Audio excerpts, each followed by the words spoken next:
Hi, welcome to the Monorail Table Runner class.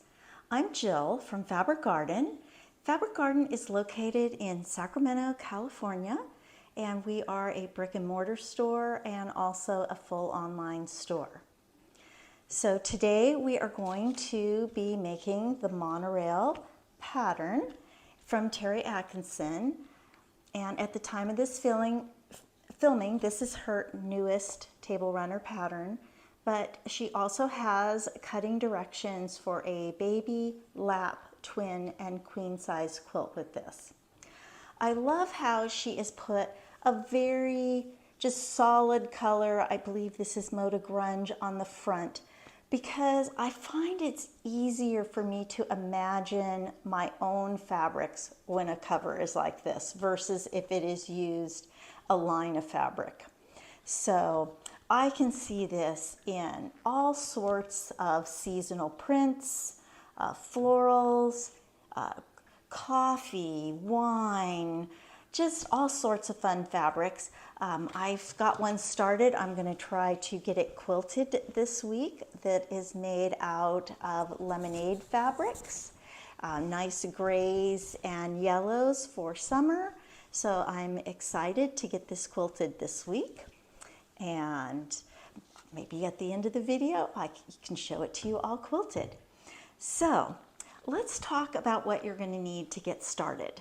So first off, you're going to need your pattern, and a pattern is a requirement for the class. Since this is a virtual class and I can't see if you have a pattern or not, the class is not a substitute for the pattern. So I will not be giving exact cutting sizes. I will just be discussing techniques to use while you're making the table runner. So the fabric requirements for the runner are 6 fat quarters and 1/2 yard of contrast that will also be your binding. And what I love about when you're making the table runner is when you cut your fat quarters, you have enough of each fat quarter left over to piece those together to also get your backing. So that 6 fat quarters and 1/2 yard will do your table runner top, your table runner backing, and your table runner binding. So great use of all the fabrics. I love that. Then you don't have too much left over. So the other thing we recommend is a spray starch product. This is Magic Quilting and Crafting Spray. This is my personal favorite. It gives a nice body to the fabric and helps make cutting and sewing more accurate since the fabric has more body and less stretch to it. I also recommend, of course, you will need a cutting mat. You will need a rotary cutter, and we will be needing to cut a bias on our pieces. You could use let's get this right. You could use just a square ruler as long as it has a 45-degree bias through it. I will show you how to cut with this today. I am actually going to cut mine using the Creative Grids folded corner clipper. This little tool has many uses. You can use this to do folded corners. It's also great for cutting the bias when you're sewing your pieces of binding together, and it also is going to be perfect for cutting my 45-degree on these pieces. You also will need a 1/4-inch foot for your sewing machine, and you'll also need an ironing board and iron. I also like to have some nice sharp pins, nothing too thick. I don't always pin, but I do recommend pinning many times. So I always like to have some pins handy, and of course scissors for cutting your threads. They can just be small snips for cutting from your machine. So those are all the things that you are going to need.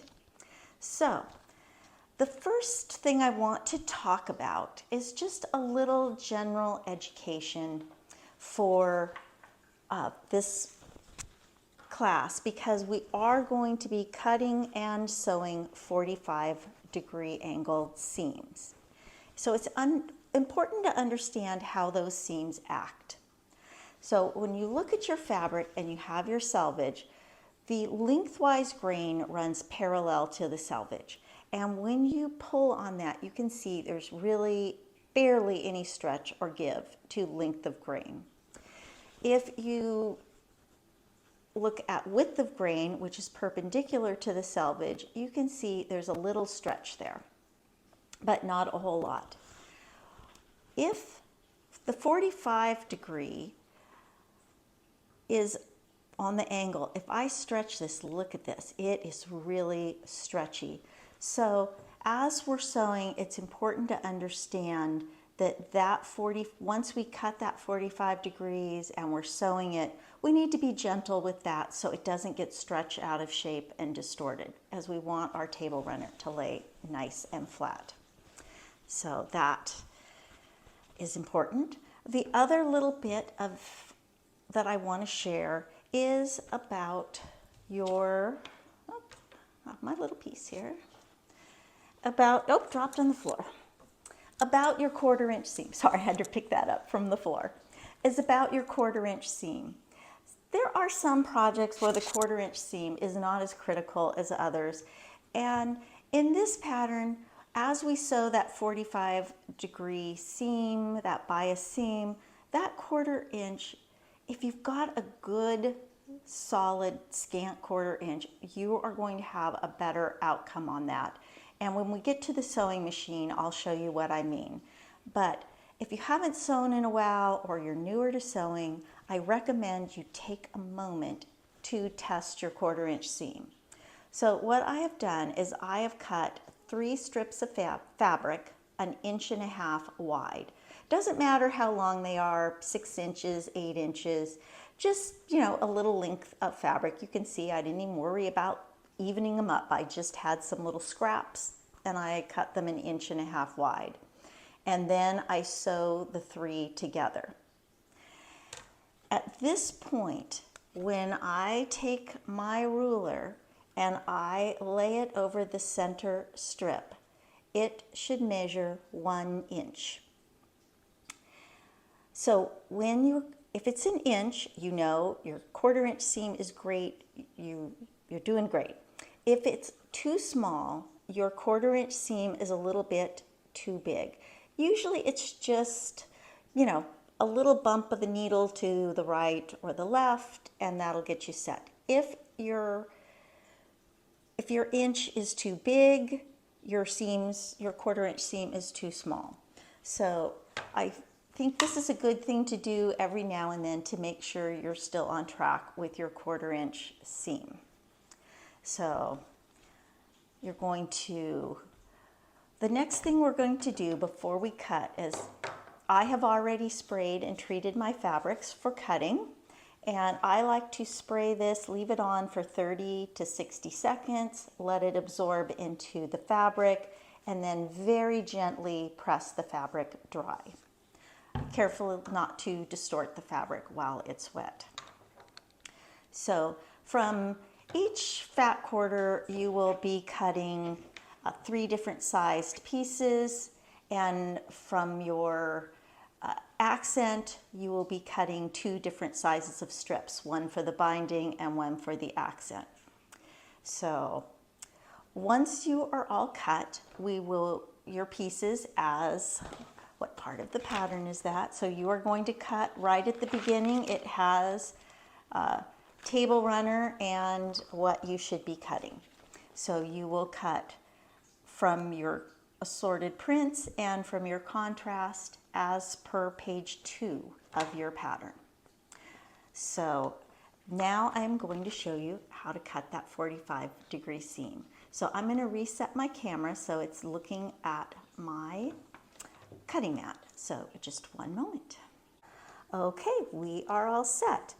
So from each of your fabrics, you have a longer rectangle, a medium rectangle, and a narrower, shorter rectangle. So you will have 6 sets of those, and then you will have from your accent a stack of rectangles that are all the same size. And if you took time to cut, you will also have all your binding strips. And I did, at the time I cut, take a moment and straighten all the edges of my leftovers so that they are ready to sew together for my backing.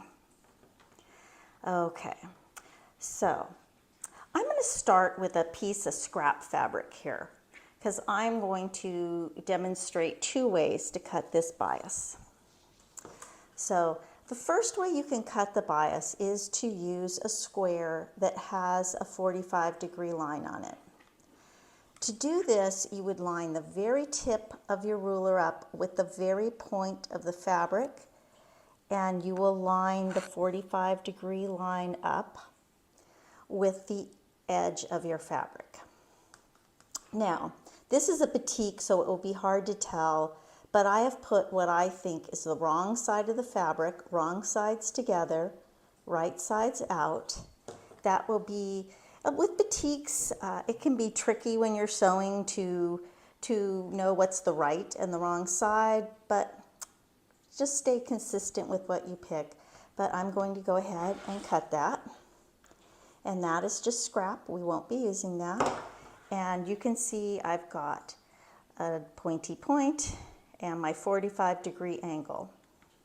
Now, when it's time to sew together, and I would not be sewing the same exact piece together, but when it's time to sew these together, what has to happen is that there has to be a dog ear on either side. So the little point sticks out on either end, and this should be a 1/4 inch at the intersection and a 1/4 inch at the intersection here. So sometimes this can be a little tricky to get these 2 pieces centered with the correct amount of dog ear on either side. So this is why I decided I'm going to do my cutting with the Creative Grids folded corner clipper, because it has this nub on the top. So I'm going to make sure, and always double check, I'm wrong sides together. I've got the right sides out, and I want to make sure that all 4 edges of my rectangle are lined up. Nothing is askew. I'm going to line that nub up right with the top of the fabric and the edge of the ruler with the edge of the fabric. And then I'm going to cut. Oops, I don't know what happened there. Okay, now you can see I have a blunt edge over here. Now I'm not really going to sew these 2 pieces together, but I just want you to see what happens when, oops. Okay, first off, I want to show you that by putting right sides together, you have mirror images here, just like your hands. So that's why you want to have the fabric's wrong sides together, so that you end up with mirror images. Now, these 2 pieces aren't, I'm not going to put them right sides together, because actually this would get paired up with its own image. But I just want to show you that with the nub, when you lay these on, it all matches up. There is no dog ear, so it makes it really easy to know you're centered on the piece. So I'm going to do that cut with the fabric's wrong sides together. That goes this way, it goes this way. And if you're left-handed, of course, you know, it's okay if your angle is cut the other way. If you're left-handed and you are cutting this way, because you're still going to have mirror image pieces. So you are going to cut your angle on all your larger pieces and all of your smaller rectangles, and also on all your small pieces. You are going to get those all cut. And even though the pattern has you hold off cutting your accent pieces, there's no reason not to go ahead and a pair at a time. Take your accent and cut it just like the others. So you'll get all your pieces. You can do all this cutting all at one time. So all your accents should have the angle, all your little pieces. And when I'm cutting, I like to stand up because sometimes when you're sitting, you cannot see if you're really at the edge of the fabric. And if this nub is down farther and you cut, you're not going to have the right measurement up at the top. So I like to stand up and look down on it so that I can see I'm really at the edge. So I'm going to cut these cuts on all 6 fat quarters that I've cut and on all of the accent pieces.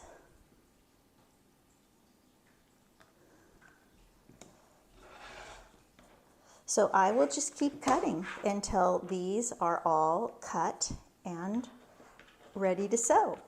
So I'm going to go ahead and finish my cutting, and then we will move to the sewing machine.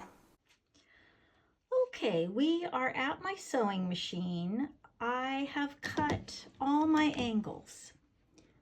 So once I've cut all my angles, I'm going to sort my long ones so that all the like angles are together. So these ones are all low on the left, high on the right, and the same here. Those are my long ones, and I have also sorted my short ones by their hands, right? Left hand and right hand.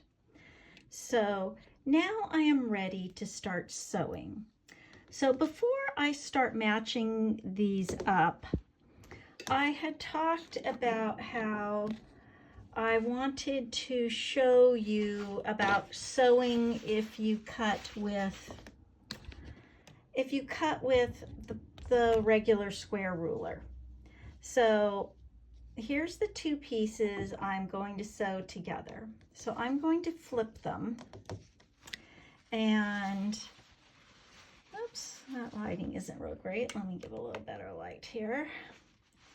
Okay, so I'm going to put these together, and these are right sides together, and I'm going to give a little pin. So,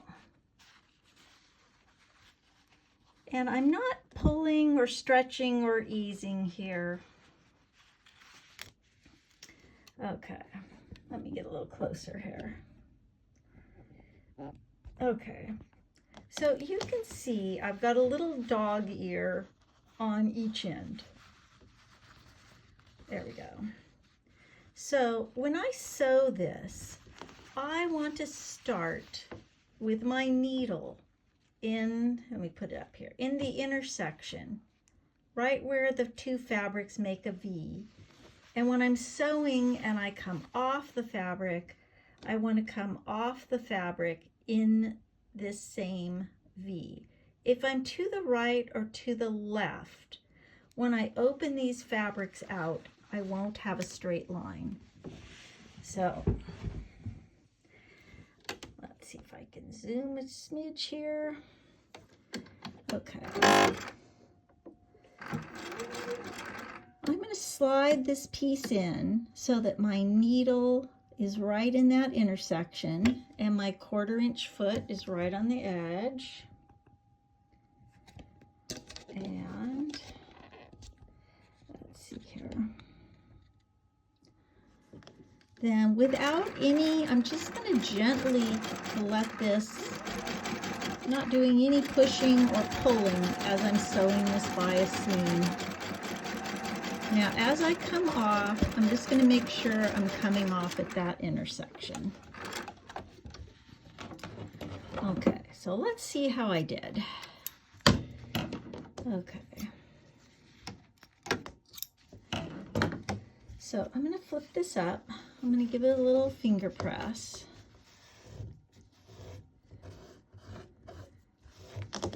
Okay, so I just gave it a little finger press. I'm going to cut these dog ears off. Okay. So, you can see it's pretty straight. If my 1/4 inch isn't very good, I'm not going to be straight right here where the two pieces of fabric intersect. It might jump up a little bit or down a little bit, and the same at the bottom. So what we want is a nice straight seam. Okay, I'm going to put my light back behind, see if that gives us better. Okay, so in the pattern, it's had us sort by all the left hands together and all the right hands together. So I'm going to take my long pieces, and these ones angle down. I'm trying to get it better. Let's get a little farther away view here. Okay, so I'm taking these ones that angle down, and they are going to match up with my small set that angles down. So, you know, you could get all involved. You could lay this all out on the floor and figure out which matches what. You could spend a lot of time on it. I'm just going to quickly decide how I want to pair them up. I think with my blue, I sort of like this greeny yellow that matches that flower. With this aqua piece, I think I like matching it to this pink that has aqua leaves. And then I have the big pink, and I'm going to match that with the short big flower blue. Then I've got my big spools, and I'm going to match that with the red. I like that. Then I've got my big sewing machines, and I'm going to match that with the short aqua.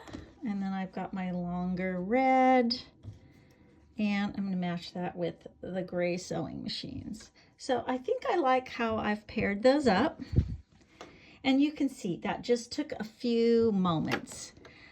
I could spend hours doing that, moving things around and changing things up. And I have to say, the outcome may not be any better if I do that.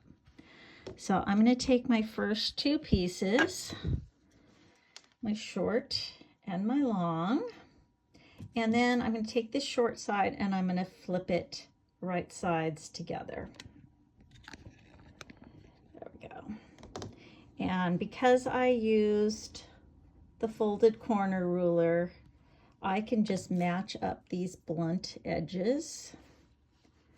And I'm just matching those blunt edges, giving a little pin, just to keep things from shifting. And I like to use a little leader when I start sewing. Just keeps any threads from keeps the needle from pulling my end down into this bobbin area. Okay, I'm going to line that up my 1/4 inch. And I'm just going to sew.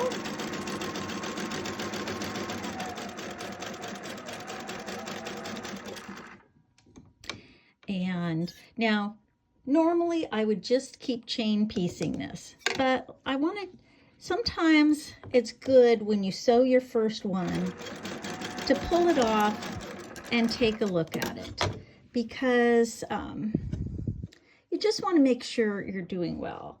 Look at how nice and straight that is.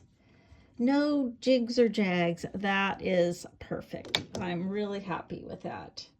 So I'm going to go ahead and I'm going to chain piece all of the rest of these the way I've matched them up.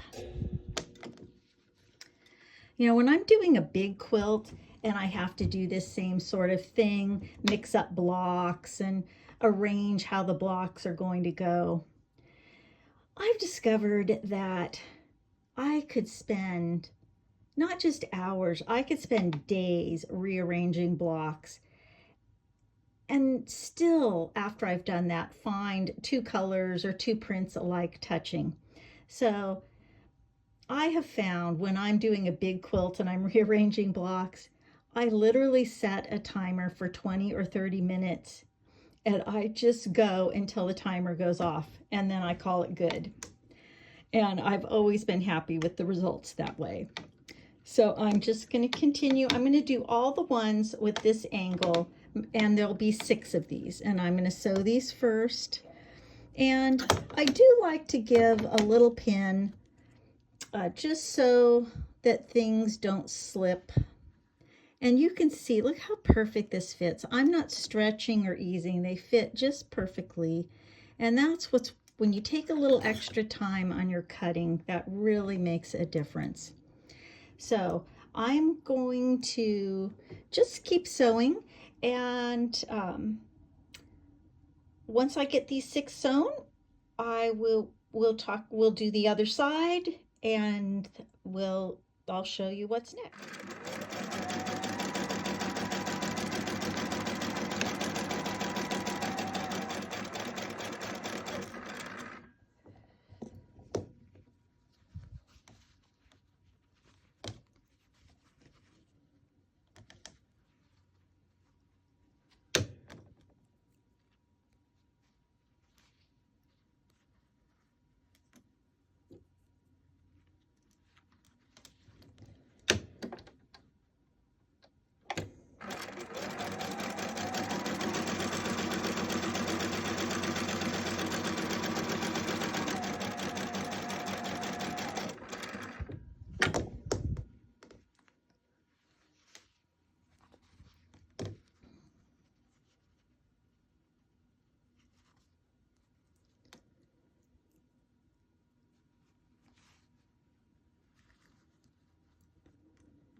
Okay, I have sewn all 6.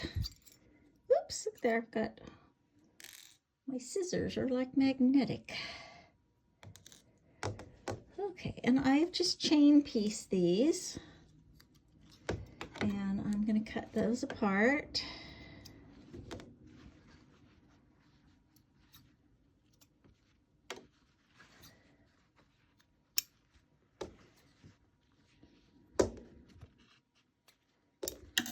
Okay.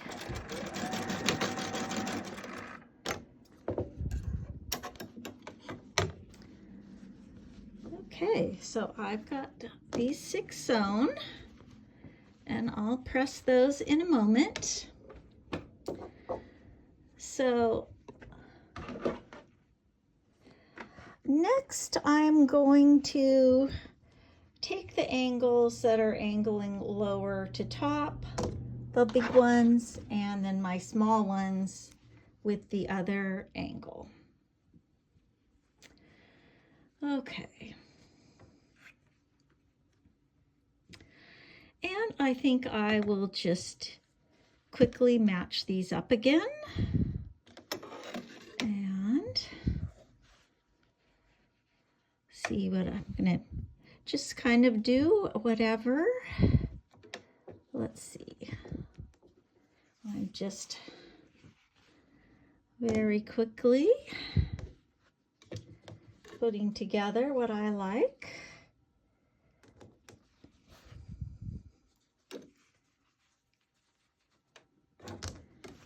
And there we go. I'm set. Now, on these, we're still doing the same thing. I've kept the big on the right. You can see now I'm going to flip that upwards. Now, of course, you could switch these around and then, no, that's just how it goes. So this time, this piece flips upwards and is matching that way. So got my two pieces, and then I'll just flip it upwards. And again, I will match and pin.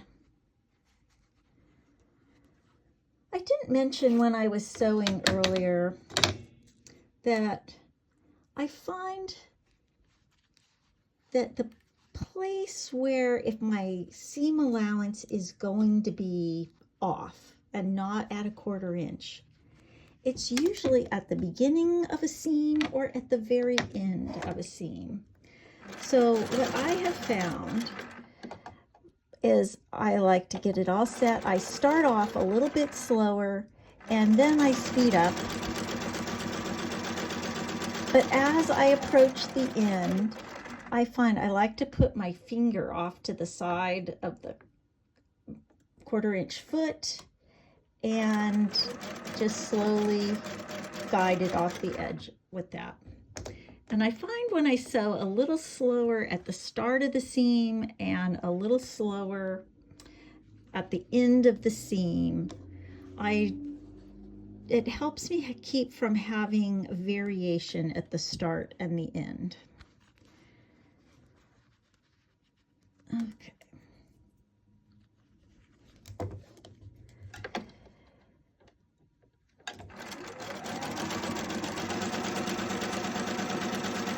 I mean, you can see I'm sewing all these main pieces sewn together.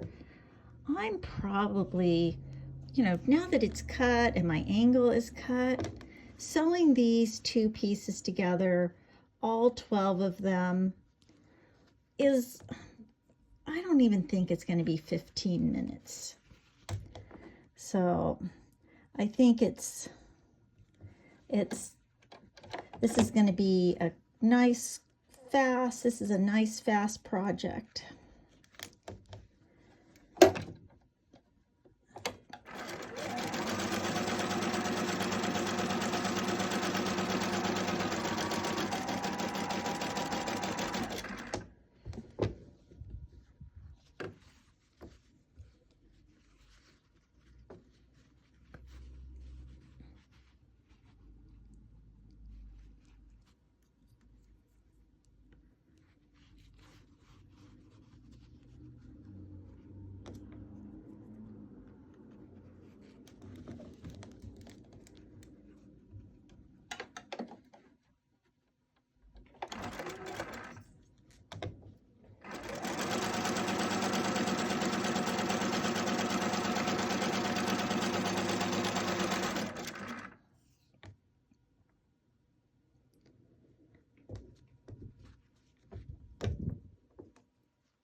Okay, so I have all of those wider pieces sewn together.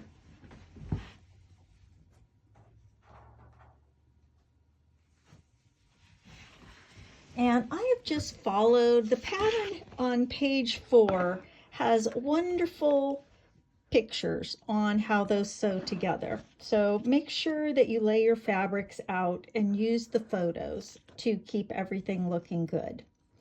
So once we have all those larger pieces sewn together, it's time to do our accent pieces.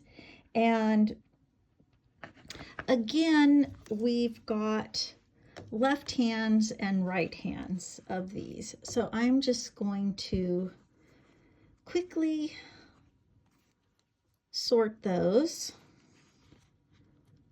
to the left-handed and right-handed of my pieces.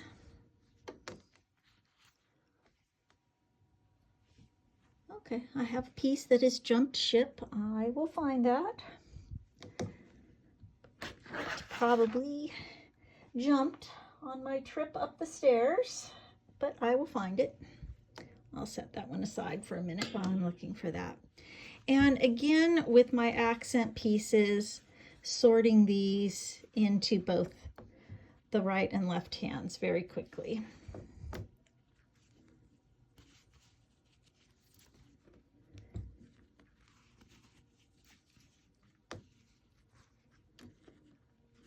I see my missing piece. It was hiding under the accent pieces. There we go.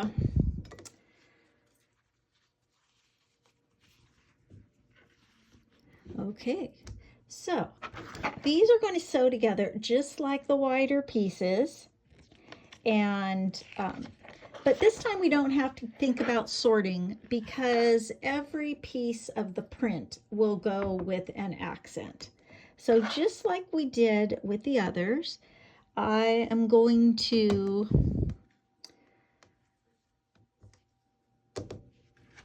start with, and these are the ones that match up, and since one side is always the same, I don't need to do any sorting. And I'm going to sew together just like before. Once I finish sewing, I'm going to go to the ironing board and press. Now there is pressing instructions in here, and once I finish sewing, I will go over the pressing instructions.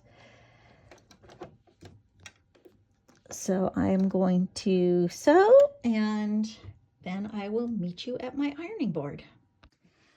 Okay, we are over here to press, and this is going to be very simple. I like to just heat it up a little bit, and then because this is bias, I want to make sure not to distort it. I'm going to give it just a little gentle finger press, and then I can gently hit this with my iron. Now these wider pieces, we always want to iron towards the shorter piece. So every single one, no matter which direction the angle goes, you will iron towards your shorter piece. On your accent, we're going to again use the same method. I'm going to heat that up a little bit and gently finger press so that when I get this with the iron, I'm not putting too much stress on this bias seam. And on every accent piece, I am going to press towards the accent. And I will get all of those ironed.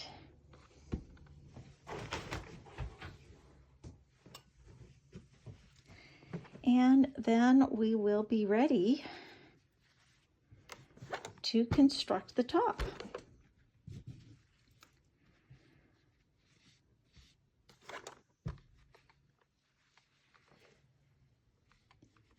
You know, I love using this wool ironing mat. I have it just on top of my regular ironing board, and I just find it it does a couple of things. It grips the fabric a little bit so it doesn't stretch so much when you iron it. And it also gets hot on both sides. So it's like pressing from both sides. I really like that.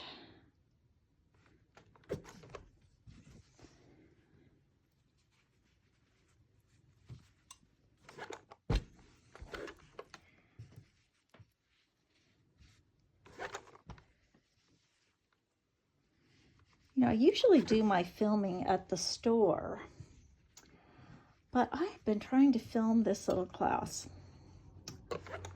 for a week, and it has just been so busy and noisy at the store that I just couldn't get a good take on anything. So we are at my house today, and the only thing I have to do is wherever I'm filming, shut my kitty cat out.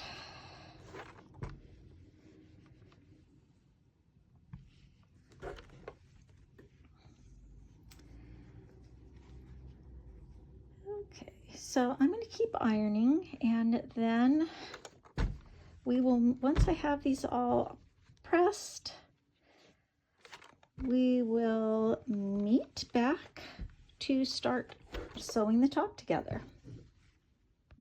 So while I was pressing, I was going to show you that I had one that really didn't, look how it's not straight. And when I pull that back, I can see, look how my seam allowance is definitely a 1/4 inch. And then all of a sudden here at the end, look how tiny it got. So I'm going to take this back to the sewing machine. Since I'm going to make it bigger, I really don't even need to rip that out. So I'm just going to take it back, give that a quick sew, and fix that real quickly. Okay, I have gotten all my seams pressed, and I have kept them sorted by the direction of the diagonal or by a seam. When the seam is going up and to the left, the pattern calls this lefty. When it's going up and to the right, the pattern calls that righty. Now we're going to want to keep these sorted. So I'm going to take a little pin. This is what she recommends in the pattern. And I am just going to place a pin in all these righty pieces so that as I'm trying to put this together, I don't get confused and sew the wrong pieces together and end up with a lot of ripping out. So I have marked all my righty pieces. And what will happen is I'm going to take the accent piece, and it should have the bias seam going in the same direction. And I am again going to sort and sew these together. There is no matching of seam here. These two seams are not going to line up. So I'm just going to figure out how I'm going to match them. So I'm going to pick one, and I'm quickly going to match it. I think that's nice. And I'm going to be sewing the accent piece onto the left-hand side of this. There's that. Let's see. Match that up with the green. Green with the pink. And again, I'm just very quickly matching these up.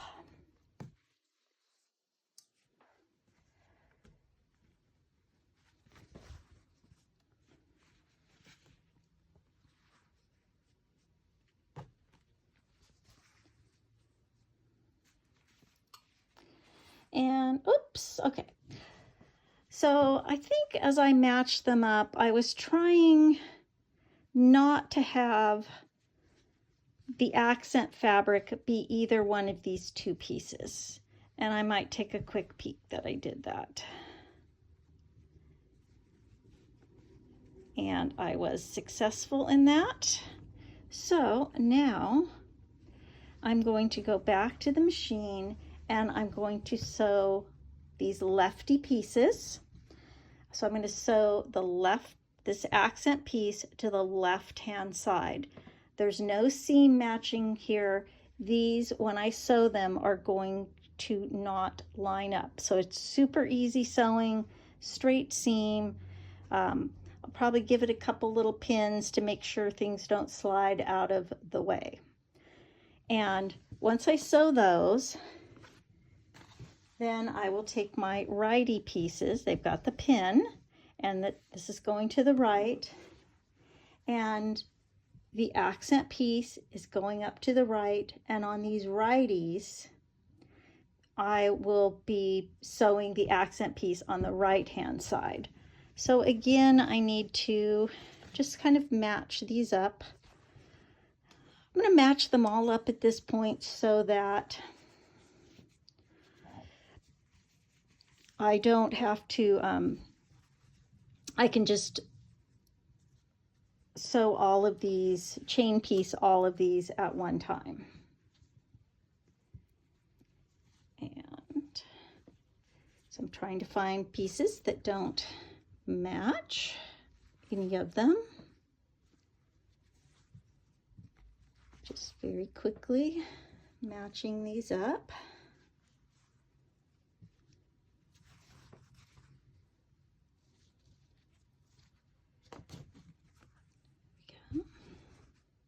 Oops, I'm going to have to switch that up. Otherwise, I was going to have two together.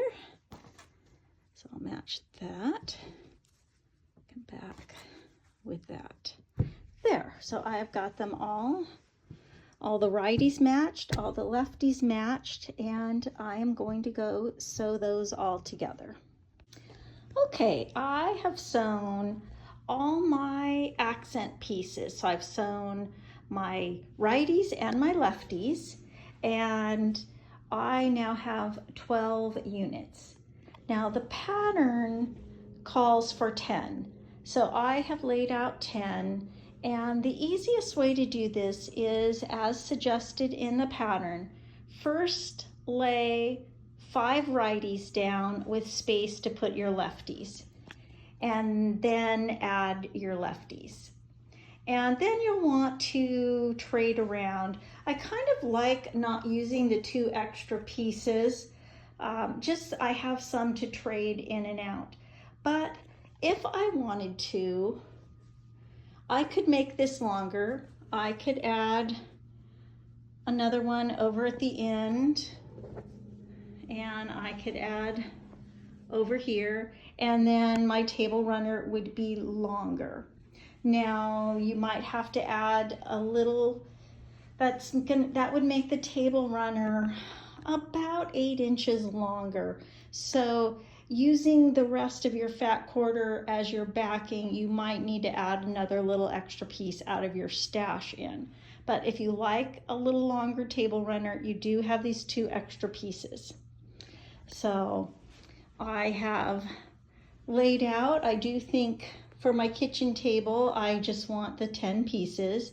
So now the thing to note, when we sewed the accent, there was no matching seam, but now as we lay it out, as each unit matches, we've got these seams that will match, and they'll create this nice zigzag effect for the table runner. And these are no different than nesting a regular seam in your quilt.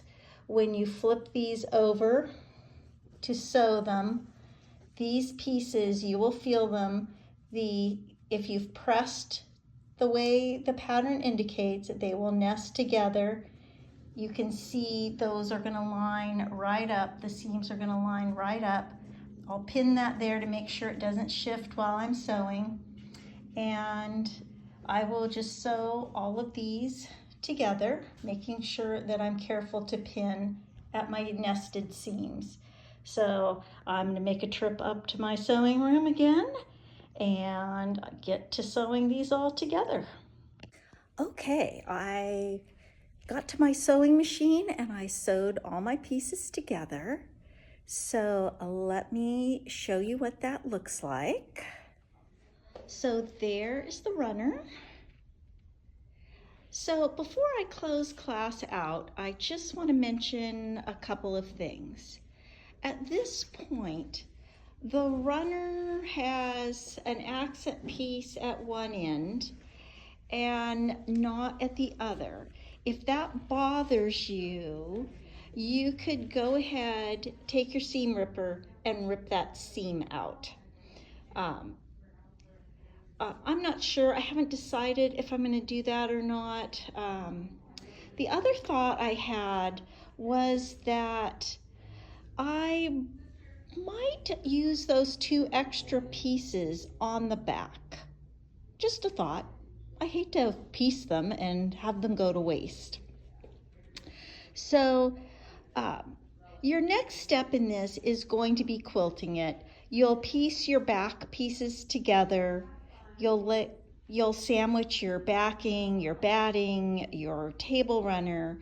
And I think the great thing about the graphic nature of this runner is it will be great for just straight line quilting. So I think I'm going to quilt a straight line every inch. So that would mean an inch. I would do a straight line twice, ditch, in the ditch, 2 straight lines, a ditch, ditch, 2 straight lines.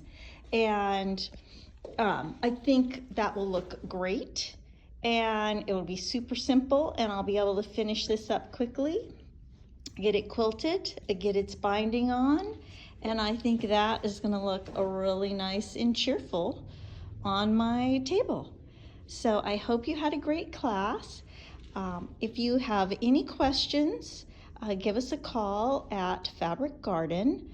The phone number is 916-483-2955.